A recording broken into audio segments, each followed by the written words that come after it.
গতকালকে একটি হৃদয় বিদারক এবং অমানবিক একটি ঘটনা আমরা যেটা অবলোকন করেছি যে মিরপুর এক পল্লবীতে একটি বাসা থেকে ৭৫ বছর বয়সী একজন নারীর মরদেহ উদ্ধার করা হয়েছে। এই নারী তিনি একজন মা, তিনি ৩-৪ সন্তানের জননী। তার মরদেহটি পচা অবস্থায় এবং পোকামাকড় লাশটিতে পোকামাকড় সহ পাওয়া গিয়েছিল এবং পুলিশ প্রাথমিকভাবে ধারণা করছে যে এই বাসাটিতে নারী ৭ থেকে ৮ দিন আগে তিনি মৃত্যুবরণ করেছেন। এবং যেটি আমি বললাম যে তার ৪ সন্তান রয়েছে, চার সন্তানই সমাজে প্রতিষ্ঠিত আমরা যেটি দেখেছি। এর মধ্যে একজন হচ্ছেন উনি সরকারের উচ্চপদস্থ কর্মকর্তা হিসেবে রয়েছেন, একজন বাংলাদেশ প্রকৌশল বিশ্ববিদ্যালয়ের অধ্যাপক হিসেবে রয়েছেন, একজন প্রবাসী রয়েছেন এবং তিনি যে ফ্ল্যাটে থাকতেন সেই ফ্ল্যাটের পাশের রুমেই থাকতেন ওনার স্কুল শিক্ষিকা নিজের কন্যা। এই পরিস্থিতিতে এই অমানবিক ঘটনায় আমরা এবং এই প্রেক্ষাপটে আমরা একটি রিট পিটিশন দায়ের করেছি। এই রিট পিটিশনটিতে আমরা আদালতের কাছে, মহামান্য হাইকোর্টের কাছে যে প্রেয়ারগুলো করেছি, 4টি প্রেয়ার করেছি মূলত।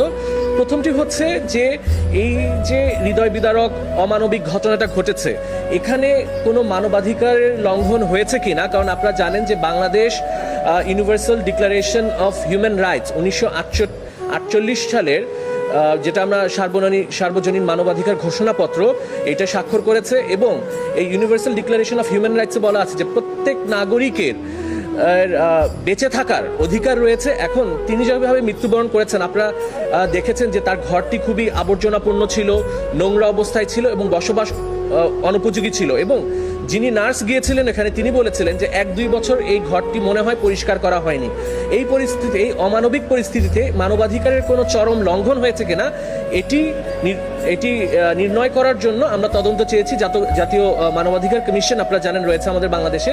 জাতীয় মানবাধিকার কমিশন এই বিষয়টিকে তদন্ত করে তারা নির্ণয় করবে যে এখানে এই বৃদ্ধা নূরজাহান বেগম, ওনার মৃত্যুতে কোনো মানবাধিকারের লঙ্ঘন হয়েছে কিনা। দ্বিতীয়ত আমরা চেয়েছি যে তিনি যে মৃত্যুবরণ করেছেন, এখানে মৃত্যুর সঠিক কারণটি নির্ণয় করার জন্য, কারণ 7 দিন ধরে একটি লাশ একটি মহানগরের একটি গুরুত্বপূর্ণ স্থানে এভাবে পড়ে আছে, কিন্তু কেউ তার খোঁজ খবর নিল না, একাকিত্ব অবস্থায় তিনি লাশ হয়ে পড়ে রইলেন। এই বিষয়টি তদন্ত করে আমাদের ফৌজদারি, আমাদের দণ্ডবিধিতে যে অবহেলাজনিত মৃত্যু হয়েছে কিনা সেটি নির্ণয়ের জন্য। এবং তৃতীয় যে বিষয়টি আমরা কোর্টের কাছে চাচ্ছি সেটা হচ্ছে, আপনারা জানেন যে প্রত্যেক উন্নত দেশে কেয়ার গিভার, যারা বয়স্ক রয়েছেন, কেয়ার গিভার, তাদের পরিচর্যাকারী বা নার্স প্রদান করা হয় রাষ্ট্র থেকে। এটি রাষ্ট্র বা সরকারের দায়িত্ব যে যারা বয়স্ক এবং ইনফার্ম পার্সন রয়েছে, মানে নিজেদের শারীরিক অবস্থা তারা নিজেরা দেখাশোনা করতে পারে না, তাদেরকে পরিচর্যাকারী বা নার্স প্রদানের জন্য